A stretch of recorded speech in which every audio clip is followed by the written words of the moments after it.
할렐루야. 맛있는 교회 온라인 예배 들으신 여러분 환영합니다. 상황과 환경에 관계없이 주님을 예배하고 주님을 찬양하는 것은 동일하다고 믿습니다. 특별히 이 시대 가운데 오늘 말씀에 나오는 세례요한 같은 사람이 필요하다고 저는 믿습니다. 자기 이름을 높이고 자신이 주인공이 되는 것을 원하지 않고 오직 예수를 높이고 예수가 주인공이 되는 삶을 살았던 세례요한의 삶을 저희 모두가 꿈꿔야 될 줄 믿습니다. 그리고 내 영광을 바로 예수님이 높여줄 걸 기대하며 오늘을 살아가야 될 줄 믿습니다. 그럴 때 이 땅의 예배와 이 땅의 교회가 또 신뢰가 회복될 줄 믿습니다. 이 시간 그런 마음으로 주님을 찬양하겠습니다.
당신의 영광이 와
지극히 높여 모든 이름 위에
왕의 영광 땅을 비추네.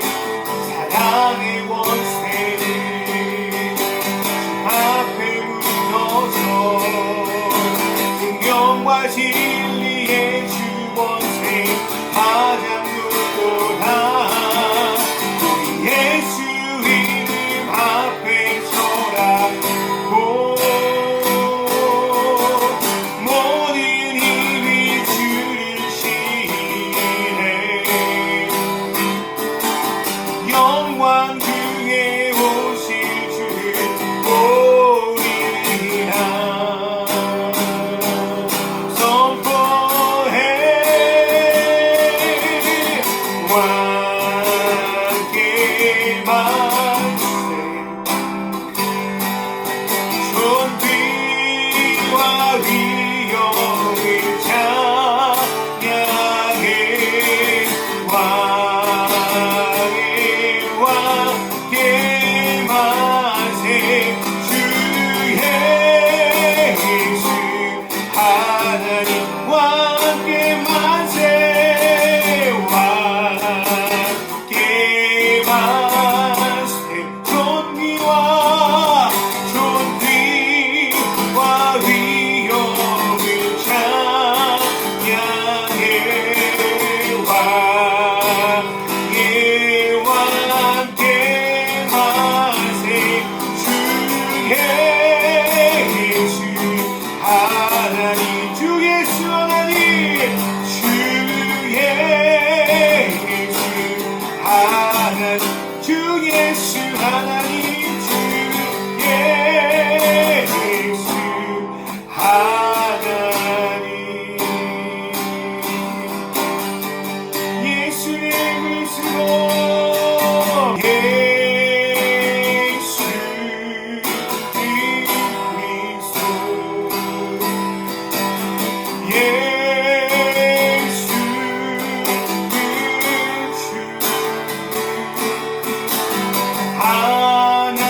하나님의 영으로 경배드리니.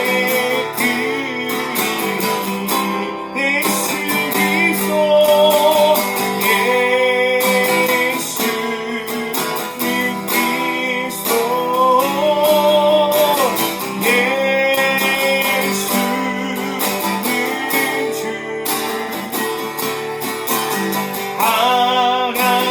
하나님의 영으로 경배드리니.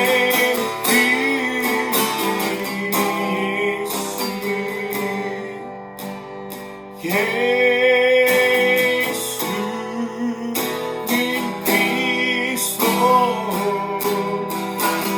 예수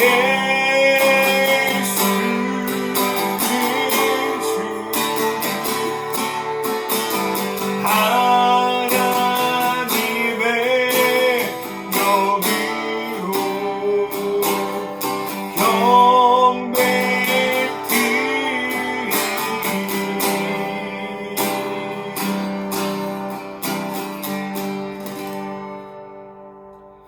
하나님 아버지, 이 시대 가운데 주님을 증거하기 원합니다.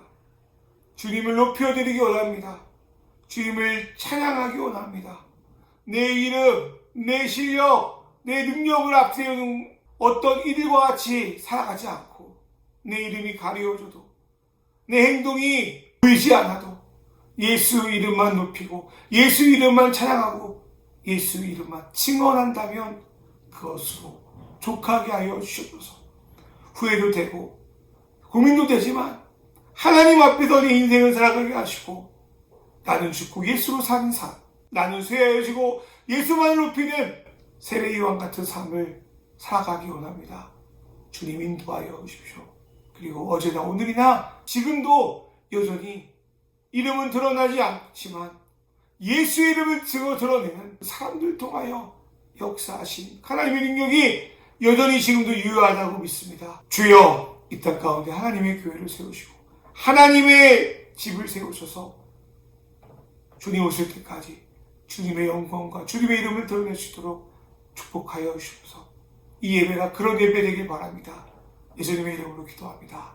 아멘. 오늘 하나님이 주시는 말씀은 요한복음 1장 29절부터 34절의 말씀입니다.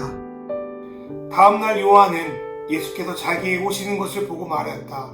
보시오, 세상 죄를 지고 가는 하나님의 어린 양입니다. 내가 전에 말하기를 내 뒤에 한 분이 오실 터인데 그분은 나보다 먼저 계시기에 나보다 앞서신 분입니다 한 적이 있습니다. 그것은 이분을 두고 한 말입니다. 나도 이분을 알지 못하였습니다. 내가 와서 물로 세례를 주는 것은 이분을 이스라엘에게 알리려고 하는 것입니다. 요한이 또 증언하여 말하였다. 나는 성령이 비둘기같이 하늘에서 내려와서 이분 위에 머무는 것을 보았습니다. 나도 이분을 몰랐습니다. 그러나 나를 보내어 물로 세례를 주게 하신 분이 나에게 말씀하시기를 성령이 어떤 사람 위에 내려와서 머무는 것을 보거든 그가 바로 성령으로 세례를 주시는 분임을 알아라 하셨습니다. 그런데 나는 그것을 보았습니다.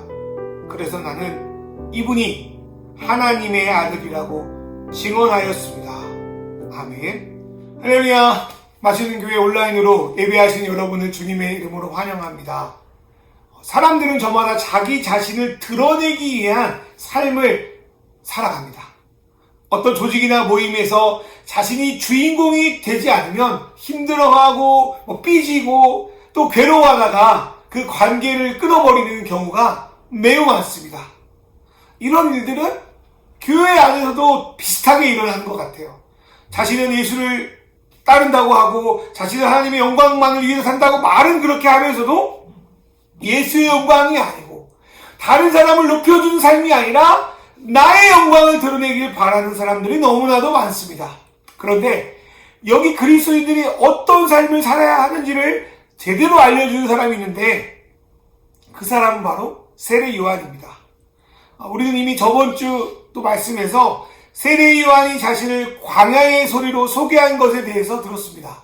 여러분, 소리라는 것은 그 소리가 얼마나 크고 높은지 그런 게 중요한 게 아니라 그 안에 담겨있는 메시지를 온전히 전달하고 있는가, 그것이 소리의 가장 큰 의미입니다. 그래서 소리는 무언가를 전하기 위해서 왔다가 사라지는 것이 당연합니다. 그런데 이미 메시지가, 이미 말씀이 전해졌음에도 계속 소리가 사라지지 않고 귀에서 웽웽거리고 있다면 그것은 오히려 메시지의 전달을 방해합니다.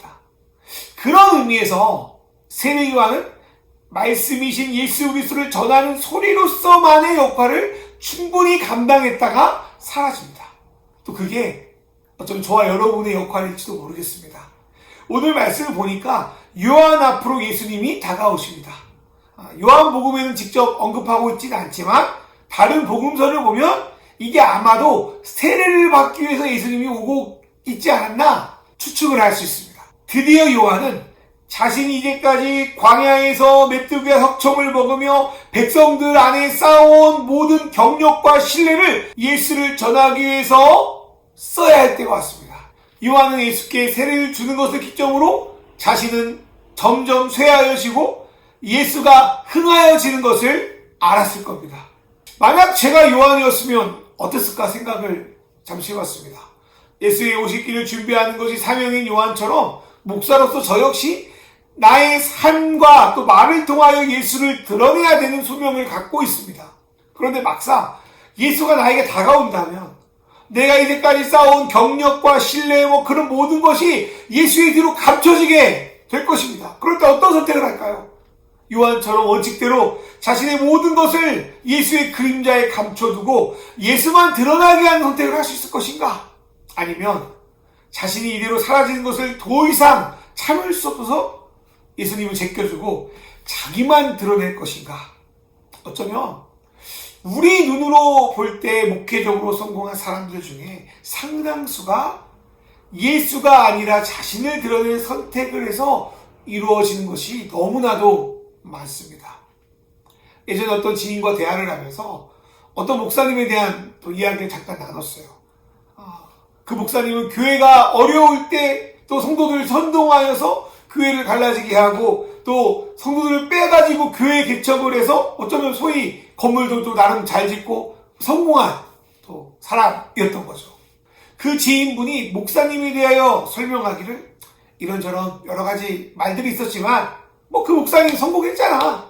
뭐 건물도 좀 크게 졌고 성공도 모이고 있고 뭐 잘 되고 있잖아.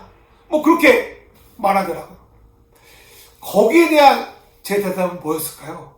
선생님, 만약 그렇게 하는 것이 목회라면 저도 목회 안 하렵니다. 뭐 이렇게 나름 좀 멋지게 말했던 것 같아요. 그런 대답을 하면서도 여전히 마음 깊숙한 곳에서는 야, 너도 그런 기회가 있을 때 그런 선택 좀 하지. 바보같이 걸어가지고 지금 이러고 있는 거 아니야? 뭐 이런 소리가 네 명 어느 한 부부에서 들리는 것 같았어요. 좀 부끄럽죠. 그런 면에서 자신을 내려놓고 예수를 드러내는 것은 참으로 쉽지가 않은 문제입니다.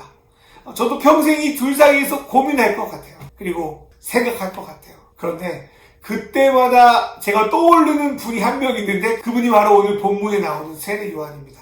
저의 이런 소위 찌질한 후회가 몰려올 때마다 저는 세례 요한을 생각하면서 그래, 나는 세례 요한의 삶을 살아야 되지.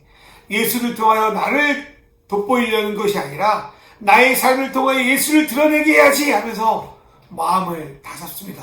그리고 그 세례 요한의 삶을 살아야 하는 것은 저뿐 아니라 이 시대 모든 그리스도인들의 삶이자 의무라고 저는 믿습니다. 주님의 초림을 준비하며 자신의 삶을 드린 세례 요한처럼 그리스도인들은 주님의 재림을 준비하면서 자신의 삶 속에 예수님이 다가왔을 때 자신이 드러나는 것을 멈추고 예수를 드러내는 증인의 삶을 살아야 됩니다. 그렇다면 오늘 말씀을 통하여 세례 요한은 어떻게 예수를 지원했는지 함께 살펴봤으면 좋겠습니다. 첫 번째로 세례 요한은 예수님은 세상짐을 지고 가는 하나님의 어린 양이다 라고 지원합니다. 그 당시 사람들은 세례 요한에게 몽땅 나아가 자신의 죄를 회개하고 하나님 앞에서 합당하고 새로운 삶을 살기로 결단하고 그 증거로 요단강에서 세례를 받습니다. 예수님을 세례 요한이 지원하기 전에 다른 사람 눈에는 예수 역시 그러한 삶을 결단하러 온 사람 중에 하나로만 보였을 겁니다. 그런데 예수님이 세례 요한이 나온 이유는 그 다른 사람들과 달랐습니다. 예수님은 죄를 씻고 싶어서 온 것이 아니라 오히려 그 죄를 받으러 나온 겁니다. 사람들은 죄의 욕망을 제거하고 새로운 삶을 살기 위해서 세례 요한에게 옵니다. 하지만 세례 요한은 사람들에게 그 죄에 대해서 생각하게 만들고 그 죄에 대해서 참여하게 만드는 역할이지 그 죄를 본질적으로 용서할 수 있는 능력이 없는 사람이었습니다. 상상을 해보면 사람들은 세례 요한 앞에서 죄의 짐을 산더미처럼 쌓아놓고 그냥 가버립니다. 세례 요한은 그 산더미처럼 쌓아놓은 죄를 보고 이걸 어떻게 치러야 될지 고민만 하고 있는 거죠.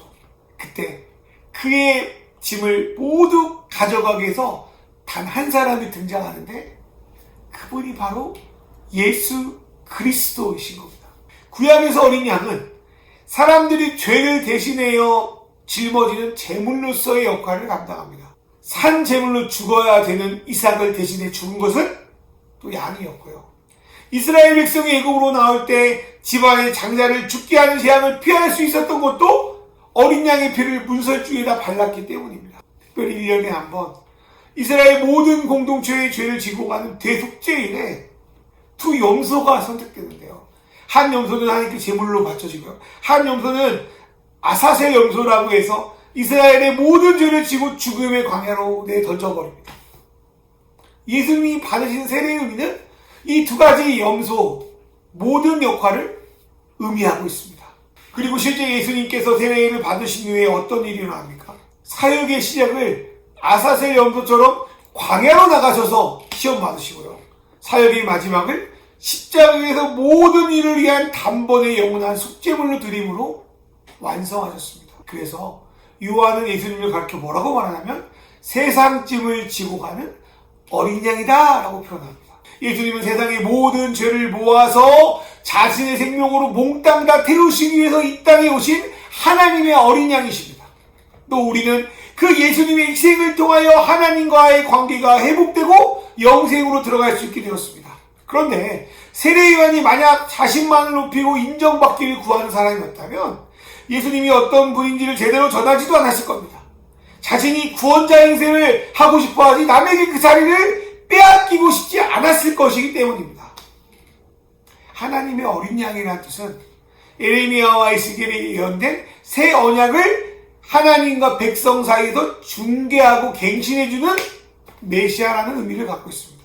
이 표현은 29절뿐만 아니라 뒤에 36절에서도 또 한 번 언급되는데 요한의 두 제자는 요한이 한 그 말, 세상 짐을 지고 간 하나님 어린 양이다라는 그 말을 듣고 요한을 떠나 예수께로 향합니다. 그만큼 이 어린 양이란 말이 그 당시 사람들에게는 매우 강력했다는 거죠. 저는 이 말씀을 좀 묵상하면서요, 정말 사역 잘하는 게 뭘까? 눈에 보이는 성공을 이루는 게 잘하는 걸까? 아니라고 믿습니다. 정말 사역 잘하는 거는 세례 요한처럼 사는 것이라는 생각이 들었습니다. 많은 분들이 사역의 성공을 자신을 따르는 사람이 많아지는 것으로 생각합니다. 팔로워 수가 많아지는 걸로 생각하는 거예요. 그런데 진짜 사역의 성공은 내가 아니라 나를 통하여 그 사람들이 예수를 바라보고 예수를 따르게 함에 있다고 믿습니다. 저와 여러분 삶이 하나님의 어린 양이신 예수를 드러내고 나타내는 삶을 살아가시길, 그분만 높이고 그분이 구원자라고 전하시는 저와 여러분 되기를 주의 이름으로 축원합니다. 두 번째 세례 요한의 증언은 예수님은 본래 나보다 먼저 계신 분이다 라는 거였어요. 우리 주변에 보면요, 처음에는 되게 괜찮은 사람인 줄 알았는데 뭐 돈이 많아지거나 명성이 높아지거나 뭔가 뭐 자기가 잘 나갈 것이 있게 되면요, 자신이 뭔가 특별한 사람인 줄 착각하고요, 다른 사람을 무시하는 경향을 보일 때가 많습니다. 자신의 권력이 높아지면요, 그 권력으로 다른 사람을 살리는 것이 아니라 깔아뭉개며 자신의 힘을 강조하고 억압하는 일들이 벌어지기 십상입니다. 그 당시에도 그랬어요. 세례 요한에게 세례를 받는다는 의미 중에 하나는 자신을 낮추고 세례 주는 사람의 권위 안에 들어가는 것을 의미했습니다. 그런 의미에서 세례 요한이 얼마나 교만할 수 있었고 자기의 세력을 꾸릴 수 있었던 상황이었던 것을 여러분 기억해야 합니다.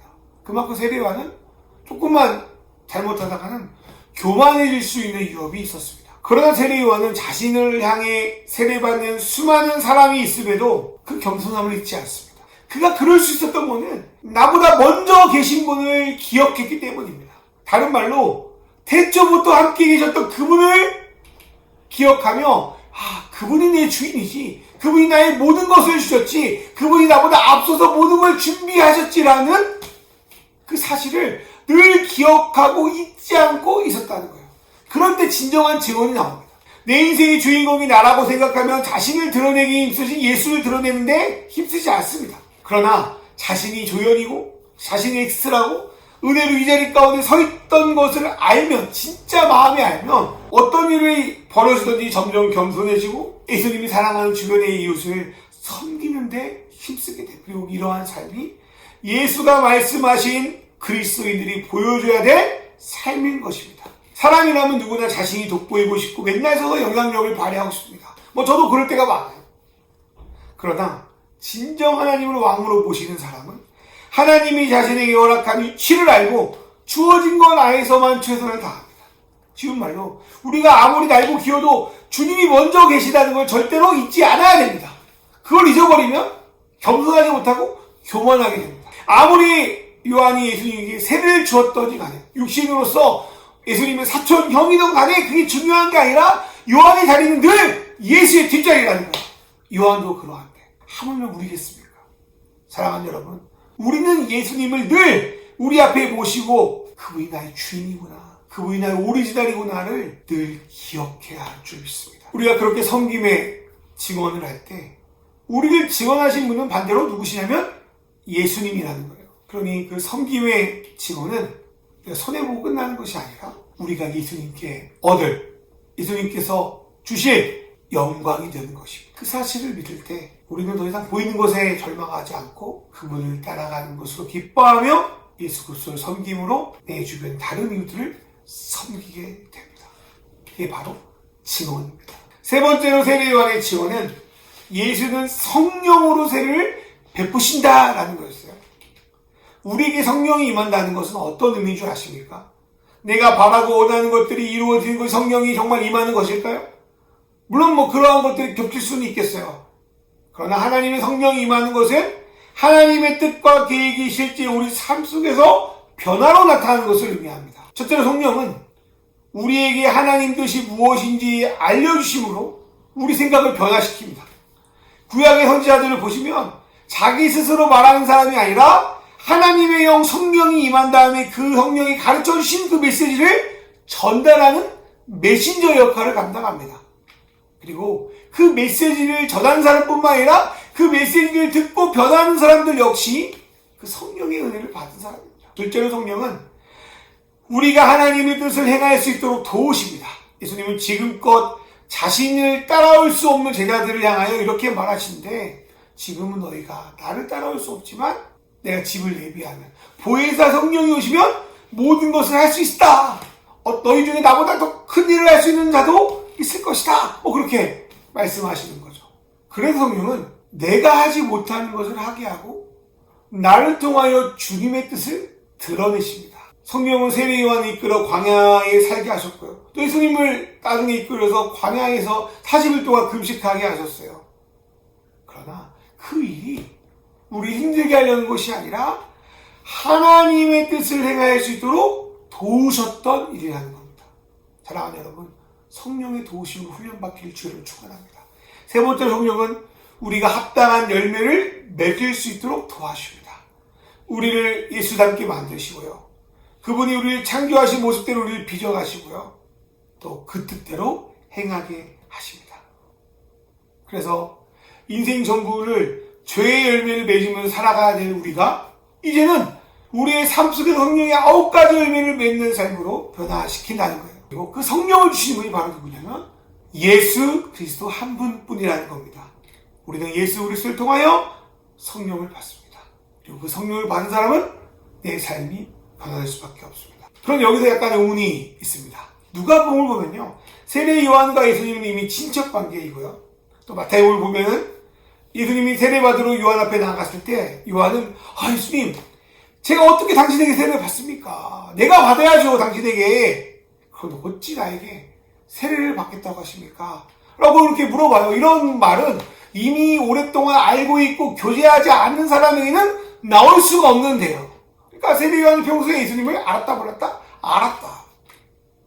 그런데 요한은 2번에 걸쳐서요, 자신이 예수를 알지 못한다고 고백합니다. 요한은 왜 그런 고백을 했을까요? 그것은 성령을 통해 예수를 보면 볼수록 하나님께서 예수를 통하여서 이루실 놀라운 계획과 뜻을 새롭게 발견하기 때문입니다.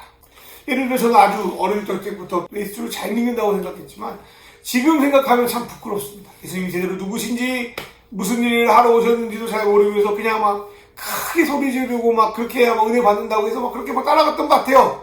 그런데 한 30년, 40년이 지난 지금을 보니까요, 또 이제까지 하나님께서 저를 훈련시키고 연단하신 것을 보니까요, 그 어릴 때보다 지금이 예수님을 조금 더 많이 아는 것 같습니다. 그리고 소원이 있는데요, 내 남은 삶을 예수님을 향해 달려가다 보면 성령께서 지금보다 예수님에 대해서 더 많이 알게 하실 거라는 기대입니다. 세례 요한도 마찬가지였어요. 그는 어릴 때부터 예수가 하나님의 백성을 구원하러 보내신 메시아인 것을 인정하고 있었을지도 모릅니다. 그런데 성령은 요한에게 예수는 모든 인간보다 먼저 계신 분, 하나님이신 것을 알려줍니다. 그리고 요한이 물세례 사역을 하면서 예수의 오심을 준비하라고 하신 분 역시 성령님이신 걸 알 수 있습니다. 세례 요한은 예수가 다윗이나 모세처럼 하나님의 영이 충만한 분일 거라는 걸 알고 있었던 것 같아요. 그런데 예수께서 에스겔이나 예레미야에 예언된 새 언약을 마음품 안에 새기고 각 사람에게 성령을 주시고 또 각 사람이 하나님 앞에 온전히 서게 하실 수 있는 분이라는 것을 예수님의 머리에 성령이 임하는 것을 보고 그때야 깨닫게 됩니다. 사랑하는 여러분, 예수님은요, 성령을 통하여 우리가 더 예수를 더 알아가게 하고요, 또 평생 그분을 알아갈수록 또 그분에 대해서 전할 수 있는 것들이 많아지게 합니다.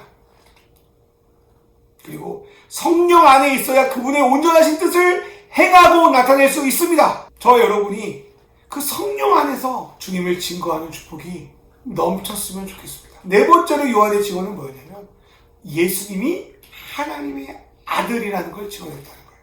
마태복음 보니까요, 예수께서 요한에게 세례를 받으신 후에 하나님께서 자신에게 증언하는 소리를 들었다고 말합니다. 그 증언하는 소리가 뭐냐면, 예수는 내가 사랑하는 아들이다, 내가 그를 좋아한다 라는 말이었어요. 그런데 이 마태복음만 보면요, 성령이 비둘기같이 내려오고 하나님께서 예수를 하나님의 아들로 인정해 주시고 증언한 것을 들은 사람이 예수님 한 분밖에 없습니다. 그런데 오늘 그 요한복음 말씀을 통하여 예수님 말고 예수님 성령을 받을 때 그 환상, 그 하나님의 음성을 들었던 또 한 사람을 증언하고 있는데, 그 사람이 누구냐면 바로 세례 요한입니다. 그렇다면 그 아들의 의미는 뭡니까? 그 당시 로마의 황제나 이때 파라오는 자신을 신의 아들로 표현합니다. 자신이 신의 영광, 신의 통치를 위임받아서 너희들에게 막대로 다스리고 세금 걷고 학대하고 쥐어짜며 살고 있다, 그렇게 자신의 통치에 정당성을 부여합니다. 그렇게 하나님의 아들이라는 표현은 생물학적 표현을 넘어서 매우 정치적인 의미를 담고 있습니다. 예수가 진정한 하나님의 아들이라면 예수가 전한 하나님 나라가 실제이고 세상의 통치자들이 이게 맞다고 다스렸던 방식들은 거짓인 것이 드러납니다. 그러니 이 모든 사람들이 예수를 가만히 두지 않고 다른 건 몰라도 예수 죽이는 것을 합심하여 그를 죽여버립니다. 그런데 하나님은 그 모든 상황에서 예수가 내 사랑하는 아들이 맞아, 그리고 그 아들이 하는 것을 나는 좋아해, 하나님은 그렇게 말씀하십니다. 그리고 마침내 하나님께서는 예수를 죽음에서 살려주심으로 예수가 맞다고 편을 들어주셨습니다. 예수님이 정말 하나님의 아들이 맞다면 그분의 말을 듣는 것은 당연합니다. 예수의 말씀이 진리라면 기쁨으로 그 말씀을 내가 살아가는 삶을 통해 전하는 것은 매우 자연스러운 일입니다. 예수를 통해 세상 나라가 거짓이며 하나님 나라가 진짜라고 믿는다면 이제까지 세상 나라 방식으로 살았던 모든 것들을 버리고 하나님 나라를 위해서 사는 것은 정상입니다. 상식적이에요. 이게 예수님이 하나님의 아들이라고 증언했던 사람들의 삶입니다. 사랑하는 맛있는 교회 온라인 예배를 시청하고 계신 여러분, 여러분이 그리스도인들이라면 자신이 아니라 그리스도인을 위한 증언의 삶을 살아야 합니다. 증인은 예수를 구원자로 알리고 예수보다 앞서지 않으며 성령의 인도하심을 통하여 예수가 하나님의 아들임을 우리의 말과 행동 또 삶 속에서 전하고 드러내야 되는 겁니다. 그 역할을 예수님 시대 때 누가 해주셨냐면 세례 요한이 해주셨어요. 그리고 오늘날 저와 여러분에게 그 자리를 감당하라고 요청하고 계십니다. 하나님은 지금 저와 여러분 이렇게 말씀하실 것 같아요. 세상에는 자신을 돋보이게 하고 싶은 사람은 많아도 예수가 드러내게 하기 위해서 자신의 이름을 숨기는 사람은 없다라고 말합니다. 그러나 이 시대에 주님의 이름의 명예를 회복하고 그분의 증인될 사람들은 이름도 없이 빛도 없이 주님을 위하여 살아가는 이 세례 요한 같은 사람의 삶입니다. 주님은 오늘 이런 사람을 찾으십니다. 다른 사람 아닌 예수만 전해줄 사람, 내 욕심만이 아닌 예수를 드러낼 사람, 자신의 삶을 통하여 예수만 높이는 사람, 그런 증인 되시길 주님의 이름으로 축원합니다. 우리의 구원자이신 하나님의 어린 양 예수 그리스도만 드러내고 전하게 하소서. 나보다 앞서 계신 예수 그리스도만 우리 삶 속에 드러나게 하시고 우리의 삶은 감춰지게 하소서. 성령 하나님, 우리를 깨우사 늘 예수만 바라보게 하시고 예수를 더욱 알고 그 뜻을 행하며 열매 맺는 삶을 살아가게 하소서. 하나님의 아들 예수를 주인으로 인정하고 그분의 다스림 안에 누리게 하소서. 이 시간 다 같이 동성으로 기도하겠습니다.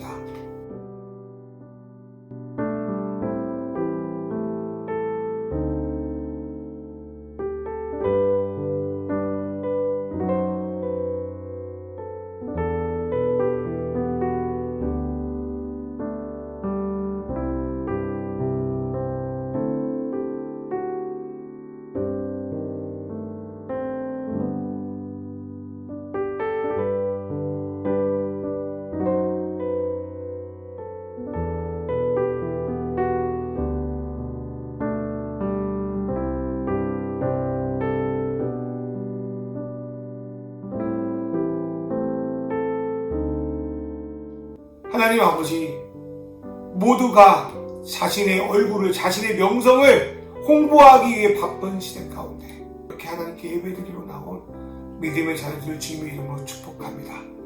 하나님 아버지, 내 이름을 드러내는 게 목적이 아니라, 내가 인정받으려고 하는 것이 아니라, 오직 예수가 인정받고 오직 예수가 영광 받으시고 이를 통하여 많은 생명이 살아나기를 주의 이름으로 기도합니다.